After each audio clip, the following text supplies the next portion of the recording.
আজিজে মিশরের স্ত্রী জুলাইখা, যেই জুলাইখা ইউসুফ নামক পয়গম্বর যুবকের জন্য একেবারে পাগল ছিল, যেই যুবকের শারীরিক গঠন আর সৌন্দর্য দেখে জুলাইখা একেবারে পাগল ছিল।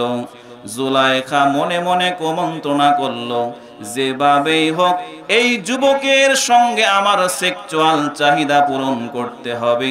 জোরে জোরে বলি নাউজুবিল্লাহ। আজিজে মিশরের স্ত্রী জুলাইখা চিন্তা করলো, ইউসুফকে তো যেভাবে সেভাবে পাওয়া যাবে না। ইউসুফ তো আমাদের মতো ক্যারেক্টারলেস যুবক নয়, বরং ইউসুফের চরিত্রটা হলো ফুলের মতো পবিত্র। বলি সুবহানাল্লাহ। আমাদের নেতাদের স্লোগান দিই যে অমুক নেতার চরিত্র ফুলের মতো কি বলেন পবিত্র বলি না, কিন্তু রাতের বেলায় এক চিত্র, দিনের বেলায় আরেক চিত্র।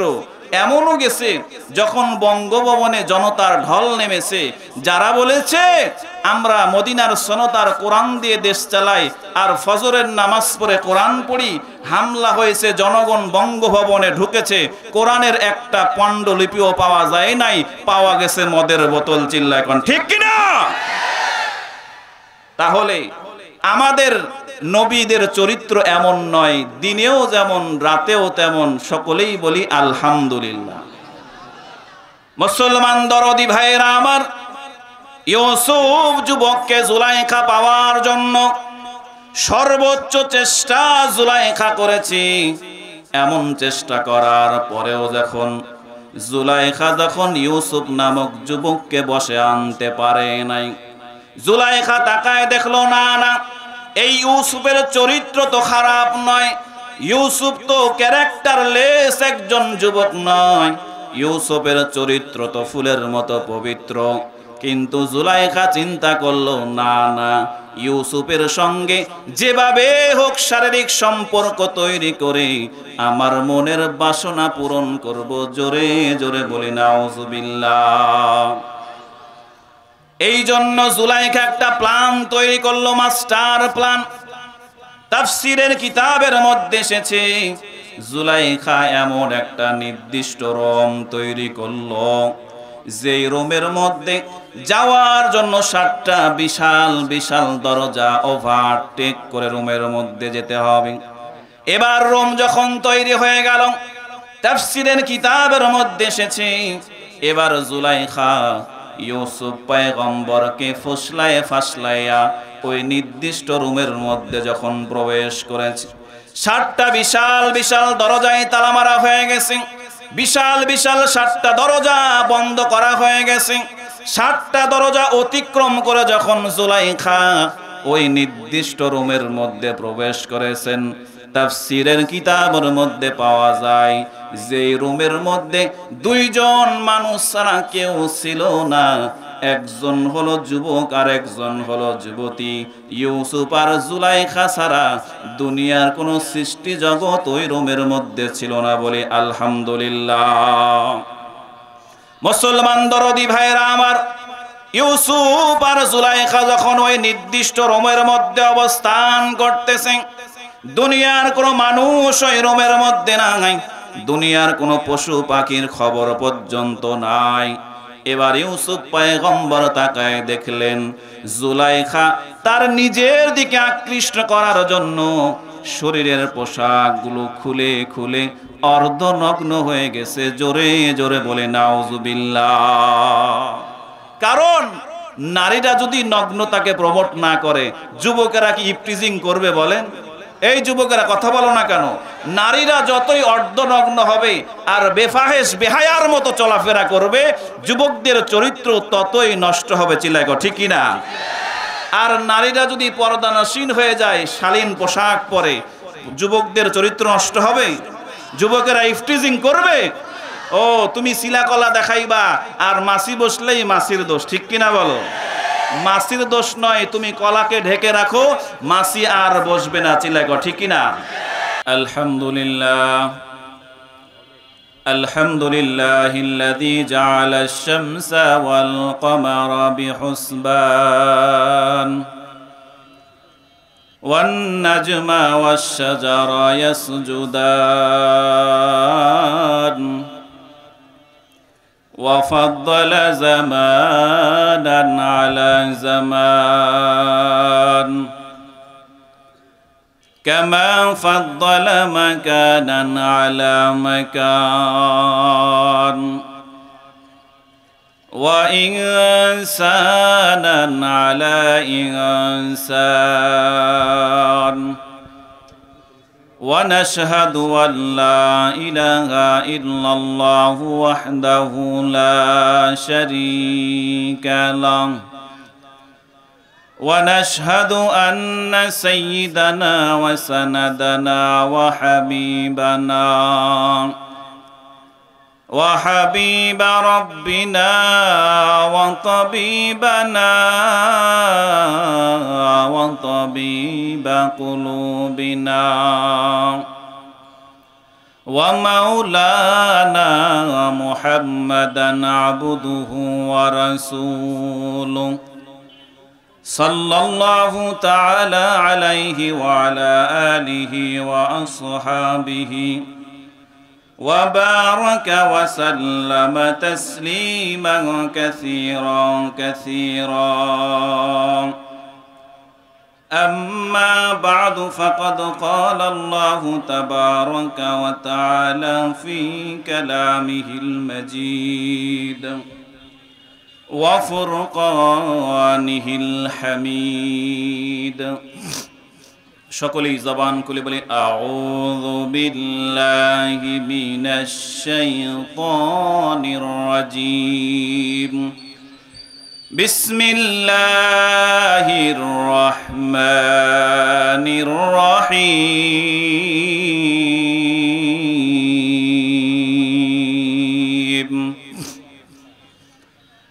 ইয়া আইয়ুহাল্লাযীনা আমানু اتقوا الله حق تقاته ولا تموتن إلا وأنتم مسلمون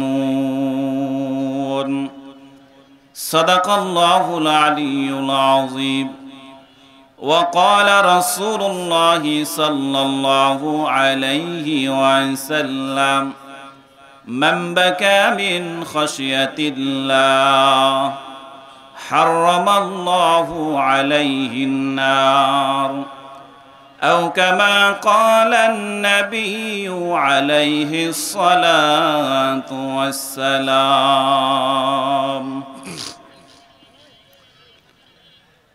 মানুষ বানালে প্রভু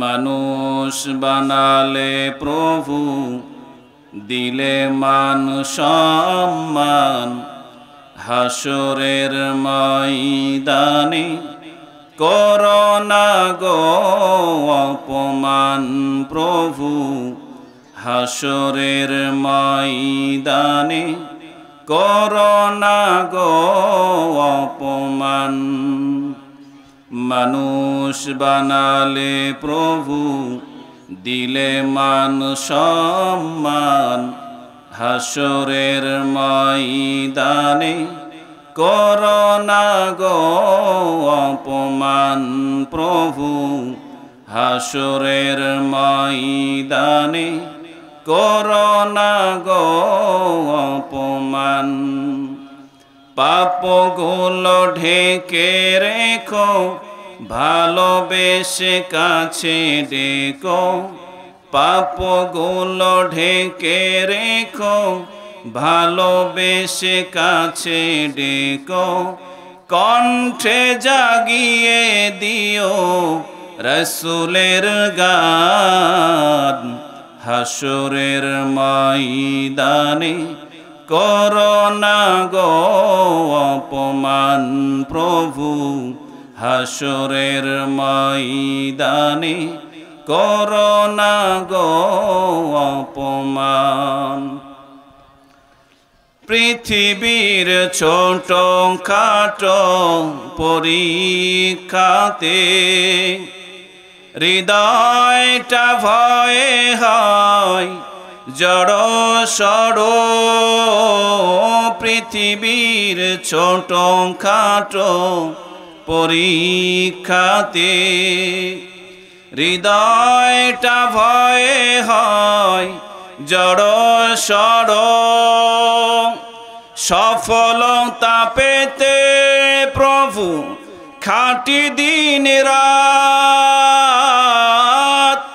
সফলতা পেতে প্রভু খাঁটি দিন রাত। ইমানের ঘর বাড়ি নড় বড় ভয়াবহ কিয়ামতে পরীক্ষা নিও না তুমি। ভয়াবহ কিয়ামতে পরীক্ষা নিও না তুমি। এহসান করো ওগো মালিকি জাহান। হাসরের ময়দানে করোনা গো অপমান প্রভু। হাসরের ময়দানে করোনা গো অপমান। মানুষ বানালে প্রভু মানুষ বানালে প্রভু দিলে মান সম্মান। হাসরের ময়দানে করোনা গো অপমান প্রভু। হাসরের ময়দানে করোনা গো অপমান। পাপগুলো ঢেকে রেখো ভালোবেসে কাছে ডেকো। পাপগুলো ঢেকে রেখো ভালোবেসে কাছে ডেকো। কণ্ঠে জাগিয়ে দিও রসুলের গান। হাসরের ময়দানে করোনা গো অপমান প্রভু। হাসরের ময়দানে করোনা গো অপমান প্রভু। হাসরের ময়দানে করোনা গো অপমান। দুরূদ শরীফ আল্লাহুম্মা সাল্লি আলা মুহাম্মাদ ওয়া আলা আলি মুহাম্মাদ কামা সাল্লাইতা আলা ইব্রাহিম ওয়া আলা আলি ইব্রাহিম ইন্নাকা হামিদুম মাজিদ। আল্লাহুম্মা বারিক আলা মুহাম্মাদ ওয়া আলা আলি মুহাম্মাদ কামা বারাকতা আলা ইব্রাহিম ওয়া আলা আলি ইব্রাহিম ইন্নাকা হামিদুম মাজিদ। সকলেই জবান খুলে উচ্চ আওয়াজে মাওলার জিকির করে লা ইলাহা ইল্লাল্লাহ লা ইলাহা ইল্লাল্লাহ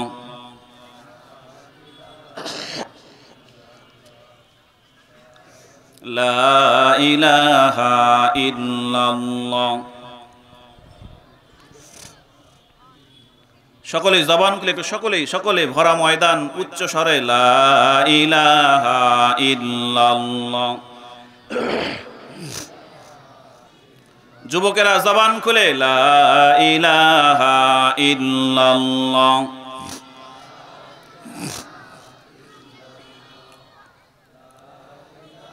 লা ইলাহা ইল্লাল্লাহু মুহাম্মাদুর রাসূলুল্লাহ। সকলেই জবান খুলে বলছি সাল্লাল্লাহু আলাইহি ওয়াসাল্লাম। জামগ্রাম হাই স্কুল মাঠে আয়োজিত তাফসীরুল কোরআন মাহফিলের সম্মানিত সভাপতিবৃন্দ, সম্মানিত সহ সভাপতি, আমন্ত্রিত মেহমান, বিশেষ অতিথিবৃন্দ, আমার সামনে উপবিষ্ট আমার কলিজার টুকরা যুবক ভাইয়েরা, আমার বাবার বয়সের শ্রদ্ধেয় সম্মানিত বাবা জানেরা, যুবক ভাইয়েরা, কচিকাচা বাচ্চারা, মঞ্চে উপবিষ্ট ওলামায়ে কেরাম, জাতির মাথার মুকুট হযরত ওলামায়ে কেরাম, সকলের প্রতি শ্রদ্ধা ভালোবাসা রেখে সেই মহান রব্বুল আলামিনকে সাক্ষী রেখে আকাশে বাতাসকে কম্পিত করে যে আল্লাহ আমাদেরকে আজকের এই হাই স্কুল মাঠ তথা জান্নাতের বাগানে আসার, বসার, বলার, শোনার সুযোগ করে দিয়েছেন। এজন্য আপনারা খুশি না বেজার? সবাই বলেন না খুশি না বেজার? খুশি হলে কি বলতে হয়? শুধু যুবকেরা বলবা আলহামদুলিল্লাহ। যুবকেরা স্টপ, বৃদ্ধ বাবাজিরা বলি আলহামদুলিল্লাহ। বৃদ্ধদের আওয়াজ একটু কমই হয়ে গেল। এখন সবাই আকাশ বাতাসকে প্রকম্পিত করে সেই মহান রবিরের তাকবীর ধ্বনি দিচ্ছি, লিল্লাহে তাকবীর, লিল্লাহে তাকবীর। তাকবীর দিতে কি ভয় লাগে? হ্যাঁ, এক সময় ভয় লাগতো, কি বলেন, লাগতো না? কিন্তু এখন সেই দিন আর আছে? এখন তাকবীর হবে, স্লোগান হবে একটাই, সেটা লিল্লাহে তাকবীর। তাকবীর ধ্বনি ছাড়া, লিল্লাহে তাকবীর ছাড়া বাংলার জমিনে কোনো স্লোগান আর চলবে না। যেই স্লোগানে সোয়াব আছে সেই স্লোগান হলো লিল্লাহে তাকবীর। এই স্লোগান ছাড়া দুনিয়ার কোনো স্লোগানে সোয়াব, যেই স্লোগানে সোয়াব নাই সেই স্লোগানে আমরা আছি না নাই? ইয়া আইয়ুহাল্লাযীনা আমানুত্তাকুল্লাহা হাক্কা তুকাতিহি। ও দুনিয়ার মানুষেরা, তোমাদের কলবের মধ্যে একজনের ভয় ঢুকাও। মহব্বতে বলি কার ভয়? যুবকেরা কার ভয়? কেমন ভয়? হাক্কা তুকাতিহি, যথাযথ ভয়। কারণ আল্লাহর ভয় কেন ঢুকাবেন? কারণ দুনিয়ার সবার চোখকে ফাঁকি দেওয়া গেলেও আল্লাহর চোখকে কখনোই ফাঁকি দেওয়া সম্ভব। কারণ সবার চোখ চর্ম চোখ, দুর্বল, কিন্তু আল্লাহর দৃষ্টি কি দুর্বল? বলেন আল্লাহর চোখ কি দুর্বল? আল্লাহর কুদরতি চোখের পাওয়ারকে কোনো কিছুই ফাঁকি দেওয়া সম্ভব। মুসলমান দরদি ভাইরা আমার, দুনিয়ার সবার চোখকে ফাঁকি দেওয়া সম্ভব, দুনিয়ার সবার চোখে ধুলা দেওয়া সম্ভব, কিন্তু আসমানের মালিক আমাদের আল্লাহর চোখকে কখনোই ফাঁকি দেওয়া সম্ভব নয়। আজিজে মিশরের স্ত্রী জুলাইখা, যেই জুলাইখা ইউসুফ নামক পয়গম্বর যুবকের জন্য একেবারে পাগল ছিল, যেই যুবকের শারীরিক গঠন আর সৌন্দর্য দেখি জুলাইখা একেবারে পাগল ছিল। জুলাইখা মনে মনে কুমন্ত্রণা করলো, যেভাবেই হোক এই যুবকের সঙ্গে আমার সেক্সুয়াল চাহিদা পূরণ করতে হবে। জোরে জোরে বলি নাউজুবিল্লাহ।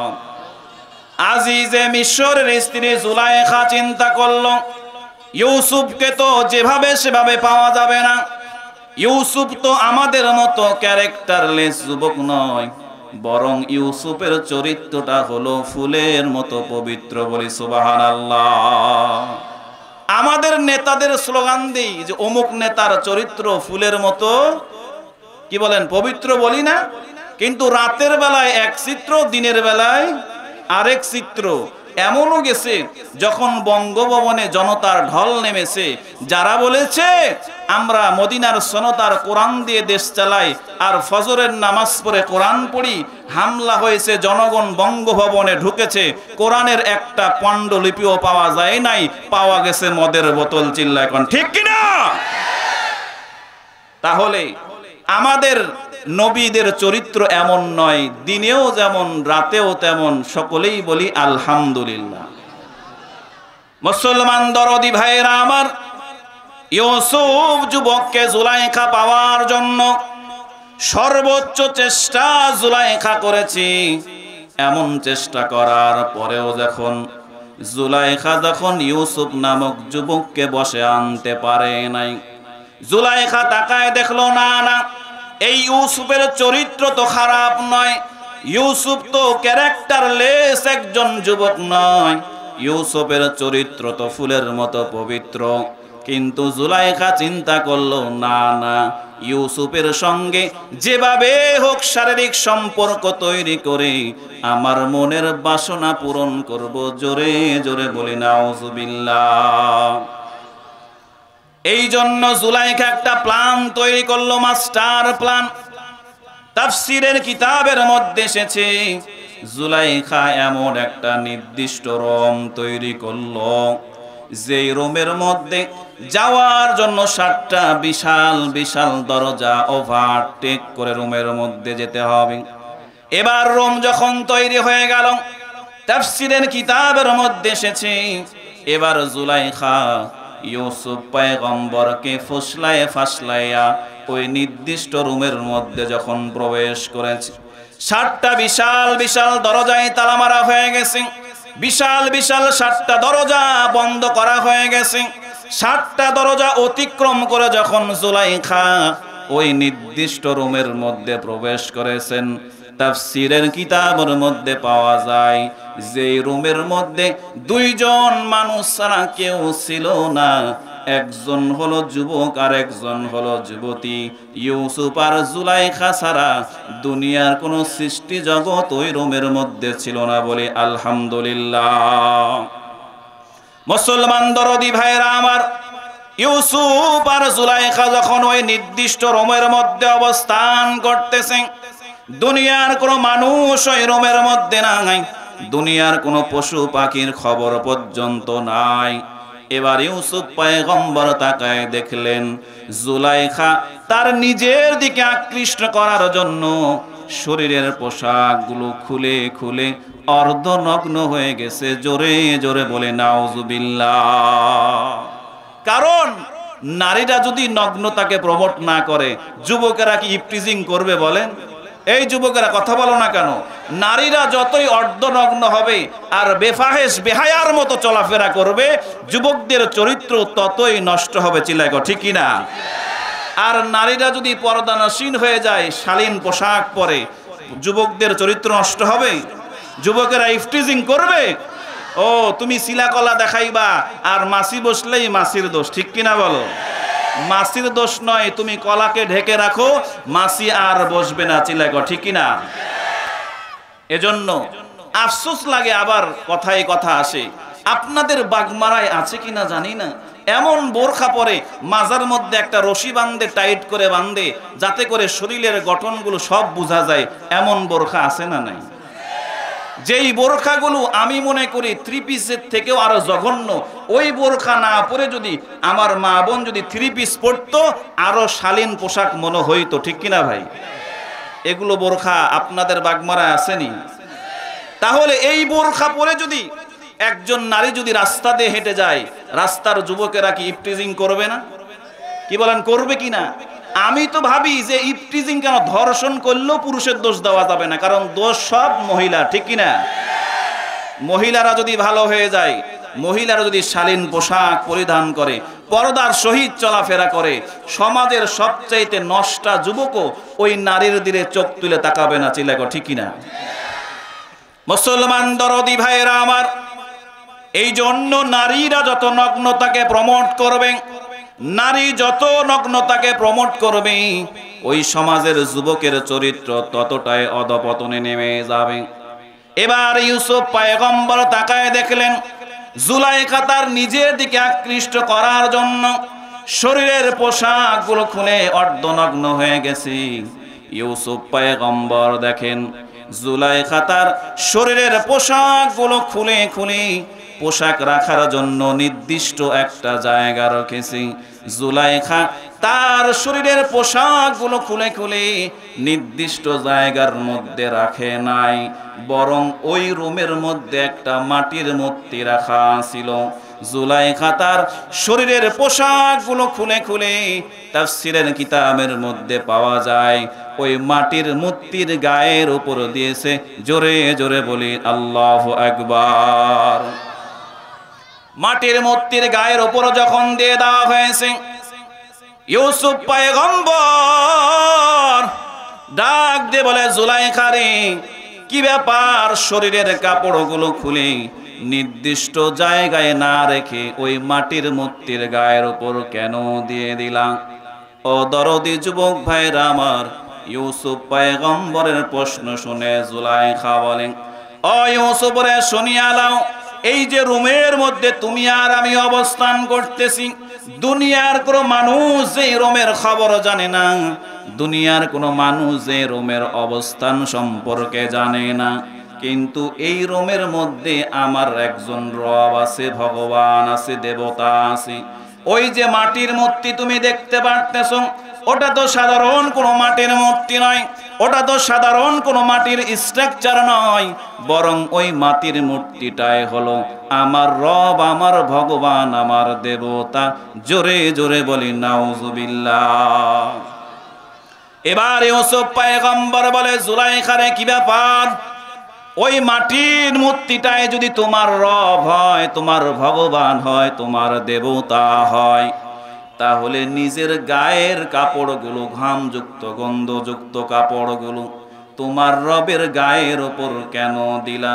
যুবকেরা বলো তো, এমন প্রশ্ন আসে না? নাই। তোমার রব যদি হয়ে থাকে, তাহলে তোমার রব তোমার আল্লাহর গায়ে তোমার ঘামযুক্ত কাপড়গুলো দিয়ে দিলা, তুমি কেমন রবের গোলাম হইলা? মুসলমান ভাইয়েরা আমার, এবার জুলাইখা বলে, ইউসুফ রে, ও ইউসুফ শুনিয়া লাও, এই রুমের মধ্যে তুমি আর আমি ছাড়া কেউ নাই। তৃতীয় পারসন, থার্ড পারসন হলো আমার রব, আমার ভগবান, আমার দেবতা।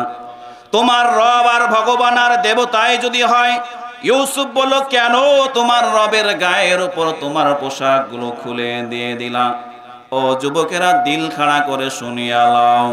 জুলাইখা বলে, ইউসুফ রে, আমার রব, আমার ভগবান, আমার ঈশ্বর আর আমার দেবতা যেন তোমার আমার যৌবিক চাহিদার সেক্সুয়াল সিচুয়েশনের দৃশ্য যেন না দেখতে পারে, এই জন্য রবের গায়ের ওপর চোখের সামনে কাপড় দিয়ে দৃষ্টিটাকে আবরিত করে দিয়েছি, যাতে করে রুমের মধ্যে আকাম করলেও আমার রব দেখতে পারবে না। জোরে বলি আল্লাহু আকবার।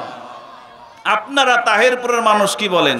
মাটির মূর্তি ঢেকে দিলেও দেখে, না ঢেকেলেও দেখে, কি বিষয়টা কি তেমন? নাকি মাটির মূর্তি ঢাকলেও, কি সবাইকে একমত? ঢাকলেও দেখে না, না ঢাকলেও? কিন্তু জুলাইখা সহ ভিন্ন ধর্মীদের বিশ্বাস হলো যে মাটির মূর্তির চোখের সামনে একটা কাপড় দিয়ে দিলাম, সুতার কাপড় দেওয়ার সামনে, চোখের সামনে যখন দিয়ে দিলাম, ওই মাটির মূর্তি ওই নির্দিষ্ট রুমের মধ্যে অবস্থান করলেও জুলাইখা আর ইউসুফের যে সহবাসের দৃশ্য হবে সেটা দেখতে পারবে না। জোরে বলি না আউযুবিল্লাহ। মুসলমান দরদি ভাইয়েরা আমার, এবার ইউসুফ পয়গম্বর বা জুলাইখা রে, তোমার রব, তোমার ভগবানের চোখের পাওয়ার এতটাই দুর্বল, এতটাই দুর্বল।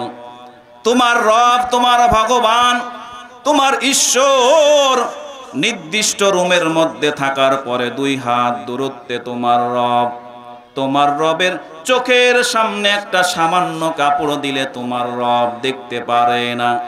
কিন্তু জুলাইখা রে, শুনিয়া লও, আমি যেই রবের গোলামি করি, যে রবের দাসত্ব আমি করি, যেই রবের কুদরতি কদমে আমি সেজদায় মাথাকে নত করি, যেই রবকে আমি আল্লাহ হিসাবে গ্রহণ করেছি, যেই রবকে আমি বিধানদাতা হিসাবে গ্রহণ করেছি, আমার রবের চোখের সামনে যদি 7 আসমান, 7 জমিন, চন্দ্র, সূর্য, গ্রহ, নক্ষত্র সব কিছু যদি আমার রবের চোখের সামনে দিয়ে দেওয়া হয়, এরপরেও কিন্তু আমার আল্লাহর দৃষ্টিকে আবরণ করা যায় না। জোরে জোরে বলি সুবহানাল্লাহ।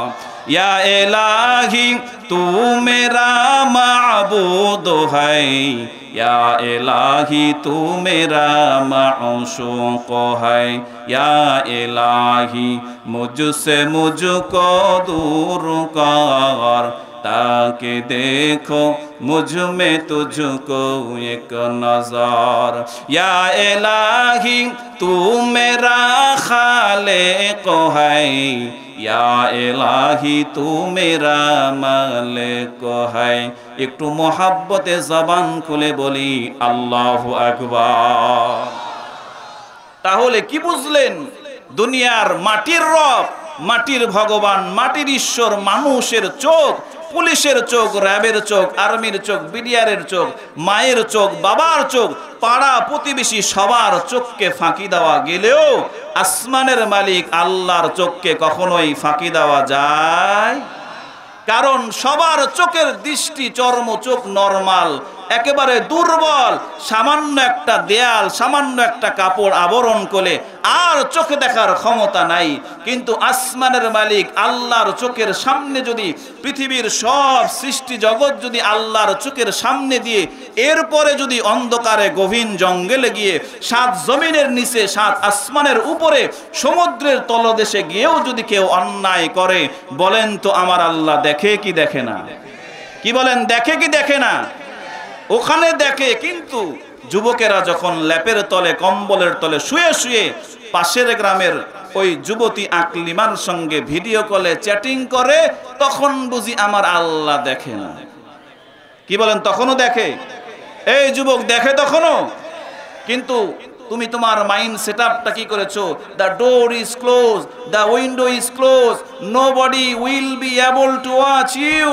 মনে করছো দরজাও বন্ধ, জানলাটাও বন্ধ, মাও দেখে না, বাবাও দেখে না, প্রতিবেশী কেউ দেখে না। এমন কি এক গার্লফ্রেন্ডের সঙ্গে চ্যাটিং করি, আরেক গার্লফ্রেন্ডও জানে না। কিন্তু কেউ না জানলেও, কেউ না দেখলেও, কেউ না শুনলেও একজন দেখেন, একজন জানেন, তিনি কে? মহাব্বতে বলে, তিনি কে? কি হলো? আপনারা ওইদিক চলে গেলেন কেন? হ্যাঁ, আল্লাহ, ভয় পাইছেন? হ্যাঁ, কি হলো? চিল্লাই গে, ওরা নিয়ে এসে ওয়াজ করতে লাগাই দেন। হ্যাঁ, এই ভয় পেন না, ভয় পাওয়ার কারণ আছে। আমরা কি এখানে রাজনৈতিক কোনো বক্তব্য দিয়েছি? হ্যাঁ, রাজনৈতিক বক্তব্য দিব, যে বাধা দেবে তার জিহ্বা আর মুখে থাকবে না। চিল্লা কোন ঠিক কিনা? ওই দিন আর নাই ভাই। আগে কি সুন্দর দিন কাটাইতাম, ওই সুন্দর দিন আর নাই। এখন তাফসির মাহফিল হবে, কোরআনের কথা হবে, কোরআনে রাজনীতি আছে, নবী রাজনীতি করেছে, সব কথা হবে খুল্লম খোলা। যারা বাধা দিবে আর শরীরে থাকবে না চামড়া। চিল্লা কোন ঠিক কিনা? এজন্য ভয় পেও না, ভয় পেও না। রাজি আছো তো ইনশাআল্লাহ? যারা সামনে আসবেন তাদেরকে বলতে চাই, 92% মুসলমানের দেশ বাংলাদেশ।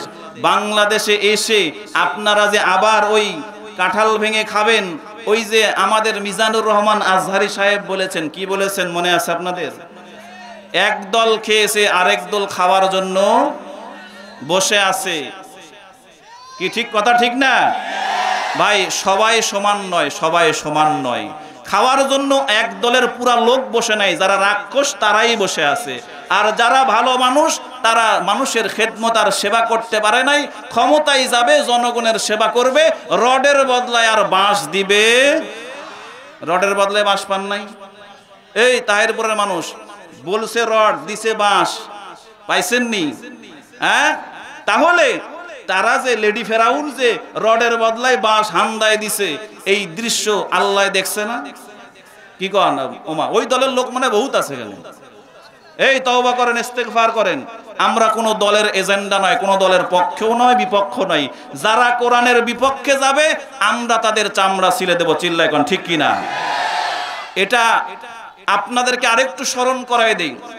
1947 সালে যখন বাংলাদেশ দ্বিখণ্ডিত হয়েছিল, পূর্ব পাকিস্তান পশ্চিম পাকিস্তান দ্বিখণ্ডিত হয়েছিল কিসের ভিত্তিতে জানেন? দ্বিজাতি তত্ত্বের ভিত্তিতে। অর্থাৎ 1947 সালে ভারত পাকিস্তান যে বিভেদ হয়েছিল, হিন্দুস্তান আর পাকিস্তান, হিন্দুস্তানে চলে গেল হিন্দুরা, দাদা বাবুরা, আর পাকিস্তানে থেকে গেল মুসলমানেরা। কিসেরা? যদি মুসলমান হিসেবে যদি আলাদা না হতাম, আপনি বাংলাদেশের মানচিত্র দেখেন, চতুর্দিক দিয়ে আমাদের দাদা বাবু মোদিরা, পতিত বন্ধু রাষ্ট্ররা, মাঝখানে একটুকটা বাংলাদেশ। মানচিত্রের ভৌগোলিক হিসাবে বাংলাদেশটাও ওই যে ভারতের অংশ হওয়ার কথা ছিল, কিন্তু মুসলমান হওয়ার কারণে বাংলাদেশ ভারতের পেটের ভিতর থাকার পরেও পাকিস্তানের অংশ হয়েছে। চিল্লা এখন ঠিক কিনা? এই ইতিহাস জানেন, পড়েন, শোনেন। তাহলে বাংলাদেশ ভারতের পেটে থাকার পরেও পূর্ব পাকিস্তান আর পাকিস্তানের অংশ হয়েছিল কেন? কারণ বাংলাদেশের 93% মানুষ মুসলমান। বলি আলহামদুলিল্লাহ। এজন্য বাংলাদেশের আইন চলবে কোরআনের আইন। কিসের আইন ভাই? এই বাংলাদেশে আমরা অনেক তন্ত্র মন্ত্র গণতন্ত্র দেখেছি, কিন্তু আগামীর বাংলাদেশ কোরআনের বাংলাদেশ চাই। সকলে বলি আলহামদুলিল্লাহ। যাই হোক, কথায় কথা বললাম, রাগ করলেন? আমাদের কি এগুলো বলার অধিকার নাই? হ্যাঁ, এক মাহফিলে গেছি ভাই, মাহফিলে না, আপনারা এগুলো বলতেছে, রাগ করতেছেন? এমন যন্ত্রণায় ছিলাম আমি। আলহামদুলিল্লাহ, রাজশাহীতে বড় এক মসজিদে জুমা পড়াই। জুমার দিন জুমা পড়াতে যাব, সিটি কর্পোরেশন থেকে এক মামুর বেটা, কিসের বেটা? মামুর বেটা ফোন দিয়েছে, বলে হুজুর আজকে কি আলোচনা করবেন? আমি বললাম ভাই আজকে জালিমের পতন নিয়ে আলোচনা করব। তখন কিন্তু 5 আগস্ট হয় নাই। আমাকে বলতেছে হুজুর এই আলোচনা না করলে হয় না। বলে কেন? কয় আপনারে জামাত শিবির ট্যাগ দিয়ে 1400 ভরে ফেলবে। কি বলে আমারে? এই কথা বুঝেন? আমাকে বলতেছে হুজুর জালিমের পতন নিয়ে আলোচনা করেন না, করলে আপনারে জামাত শিবির ট্যাগ দিয়ে 14 খানে ভরবে। আচ্ছা বলেন তো, যারা আমাদেরকে জামাত শিবির আর বিভিন্ন জঙ্গি ভঙ্গির ট্যাগ দিয়েছে, আজ কি তারা বাংলার জমিনে আছে না নাই? এই শুনে রাখেন, যারা যুগে যুগে কোরআনের বিরোধিতা করবে, যারা যুগে যুগে ইসলামের বিরোধিতা করবে, যারা যুগে যুগে মানুষের বাক স্বাধীনতা হরণ করবে, যারা যুগে যুগে ওলামায়ে কেরামের কণ্ঠকে স্তব্ধ করার জন্য পায়তারা করবে, তারা জমিনে থাকবে না, কোরআনওয়ালারা থেকে যাবে। চিল্লাকন ঠিক কিনা? এজন্য আমরা ওলামায়ে কেরামের সাথে আছি, আহলে হকের সাথে আছি, কোরআনের সাথে আছি। কোরআন অনুযায়ী দেশ চলবে ইনশাআল্লাহ। কারা কারা রাজি আছেন? দুইটা হাত তুলে আমার আল্লাহকে দেখায় দেন। লিল্লাহি তাকবীর, নারায়ে তাকবীর, নারায়ে তাকবীর, নারায়ে তাকবীর, লিল্লাহি তাকবীর। এখনো হাত তুলেন, এই হাত নামাবেন না। লিল্লাহি তাকবীর, লিল্লাহি তাকবীর। ইনশাআল্লাহ নামান। রাগ করেছেন? এই কষ্ট পেয়েছেন? আচ্ছা, এখন মূল আলোচনায় আমরা চলে আসি। ওই যে বলছিলাম, রডের বদলায় বাঁশ দিলেও আর বাঁশের বদলায় রড দিলেও একজন দেখেন, তিনি কে? সবাই বলেন কে দেখেন? আজকের এই জনসমুদ্র, আজকের এই মাহফিলে যে আপনারা বসে আছেন, এই মাহফিলের দৃশ্য কে দেখছেন? একজন, তিনি কে? মুসলমান দরদি ভাইরা আমার, এজন্যই আমার পয়গম্বর বলেন, قال رسول الله صلى الله عليه وسلم من بكى من خشية الله حرم الله عليه النار। মুসলমান যুবক ভাইরা আমার, যুবকদের জন্য কিছু কথা বলে যায়। ও যুবক, তোমার চরিত্রকে তুমি রক্ষা করো, চরিত্রের হেফাজত তুমি করে আলাও। কারণ তুমি যে রাতের অন্ধকারে অন্যায় করো, ইফটিজিং করো, টিচার মারো, ওই যে গিয়ার মানে কেজিএফ মার্কা মোটরসাইকেল নিয়ে গিয়ে আরেকজন মহিলা কলেজের সামনে দাঁড়াইয়া দাঁড়াইয়া গেটিং মারো আর স্টাইল মারো, মনে করতেছো তোমার অপকর্ম কেউ দেখে না, কেউ জানে না। কিন্তু কেউ না দেখলেও, কেউ না জানলেও একজন দেখেন, তিনি কে? মুসলমান যুবক ভাইয়েরা আমার, আল্লাহ রাসূল সাল্লাল্লাহু আলাইহি ওয়াসাল্লামের জামানায় আপনাদের তাহেরপুরের একজন যুবকের মতো একজন যুবক ছিল। পয়গম্বর বলেন, যেই যুবকটা প্রতিদিন মসজিদে নববীতে নামাজ পড়তো, নামাজ পড়ে আবার বাড়ির মধ্যে চলে এসে মা বাবার খেদমত করতো। জোরে বলি সুবহানাল্লাহ।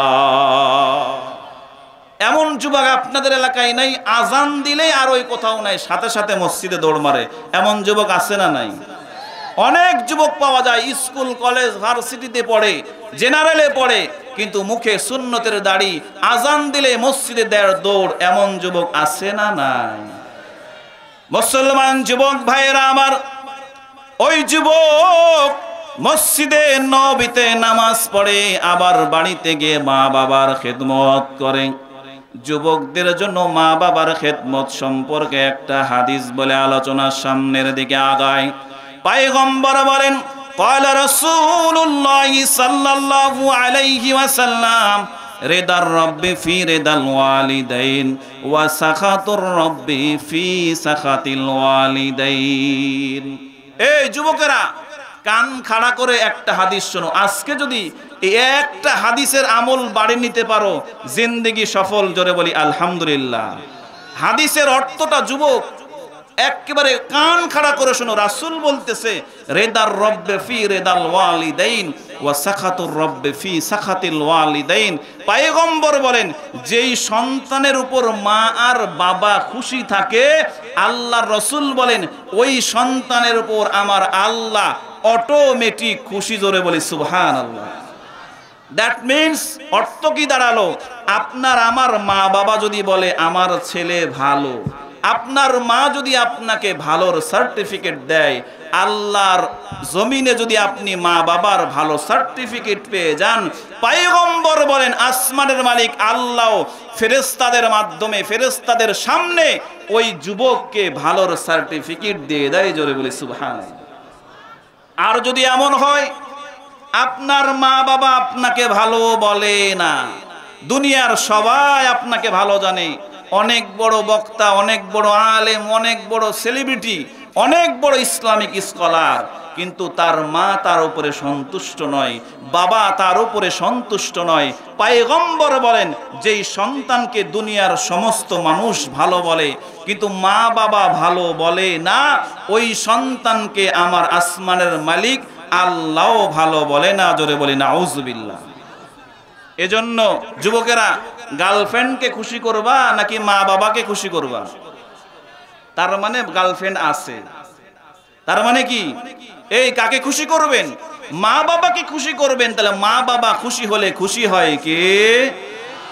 আমার লাইগা কাঁদলে মা গো, আমার লাইগা কাঁদলে মা গো সাহারাটি জনম, কোথায় গেলে পাবো আমি এমন আপনজন, কোথায় গেলে পাবো আমি এমন আপনজন। চিলে এখন ঠিক কিনা?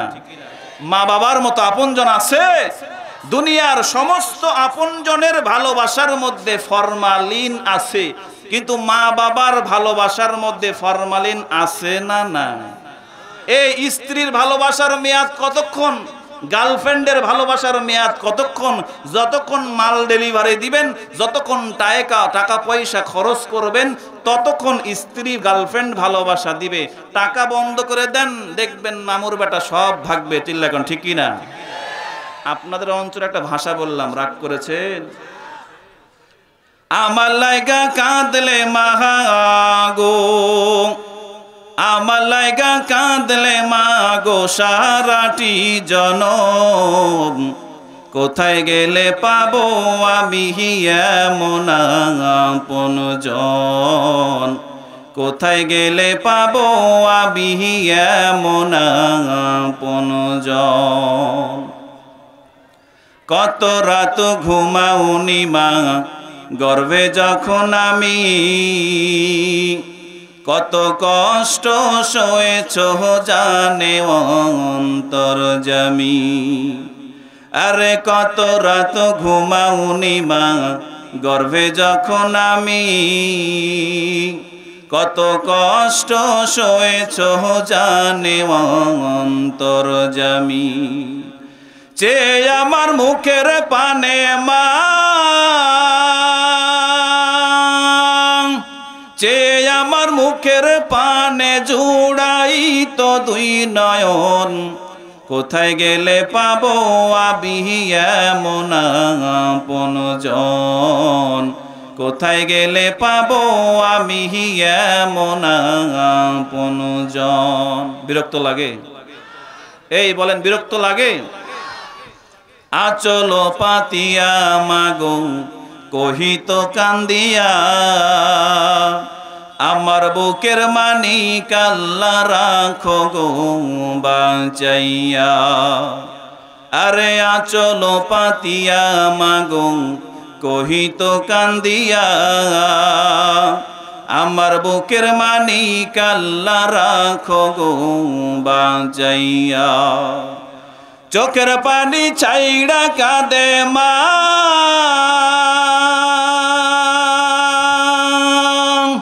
চোখের পানি ছাইড়া কাঁদে ভাসাইয়া দুই নয়ন, কোথায় গেলে পাবো আমি এমন আপনজন, কোথায় গেলে পাবো আমি এমন আপনজন। বুকের মানিক যদি বিদেশেতে রয়, যায় না মাঝে বৈশাখা দেয়া আমার মা। এরে বুকের মানিক যদি বিদেশেতে রয়, যায় না মাঝে বৈশাখা দেয়া আমার মা। চোখের পানি ছাইড়া কাঁদে মা,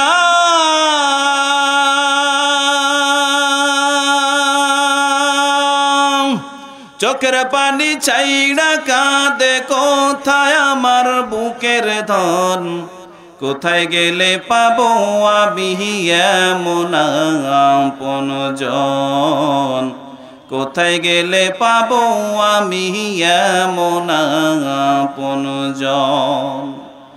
আমার লাইগা কাঁদলে মাগো, আমার লাইগা কাঁদলে মাগো সাহারাটি জনম, কোথায় গেলে পাবো আমি এমন আপনজন, কোথায় গেলে পাবো আমি এমন আপনজন। কি বলেন, মা বাবার মতো আপনজন আছে? সবাই বলেন, মা বাবার মতো আপনজন আছে? এজন্য আমার রাসূল বলেন, রিদার রব্বে ফি রিদাল ওয়ালিদাইন ওয়া সাখাতুর রব্বে ফি সাখাতিল ওয়ালিদাইন। যেই যুবকের ব্যাপারে আমার মা বাবা সার্টিফিকেট দিবে যে হ্যাঁ আমার ছেলে ভালো, আমার সন্তান ভালো, পয়গম্বর বলেন ওই যুবককে আসমানের মালিক আল্লাহ ভালোর সার্টিফিকেট দিবে। জোরে বলি সুবহানাল্লাহ। মুসলমান যুবক ভাইরা আমার, দরদি ভাইরা আমার, ওই যে মদিনার যুবক প্রতিদিন মসজিদে নববীতে নামাজ আদায় করে, মসজিদে নববীতে নামাজ আদায় করার পরে ওই যুবক যখন বাড়ির মধ্যে রওনা দেয়, বাড়িতে চলে আসে, হাদিসের মধ্যে পাওয়া যায় ওই যুবকের মসজিদ আর বাড়িতে রওনা দেওয়ার রাস্তার মধ্যে একজন যুবতী কন্যা ওই যুবককে ইফটিজিং করে। ওই যুবকটাকে বলে, যুবক রে আমার কাছে আয়, আমি সৌন্দর্য একজন মহিলা, আমার সঙ্গে এসে তোমার যৌবিক চাহিদা পূরণ করো। হাদিসের মধ্যে পাওয়া যায় ওই যুবকটা ওই যুবতী কন্যার আওয়াজ আর আহ্বানে সাড়া দেয় না। হাদিসের মধ্যে পাওয়া যায় একদিন, 2 দিন, 3 দিন এইভাবে করতে করতে একদিন যুবকটা ওই যুবতীর জালের মধ্যে ফেসে যায়। ওই যুবতীর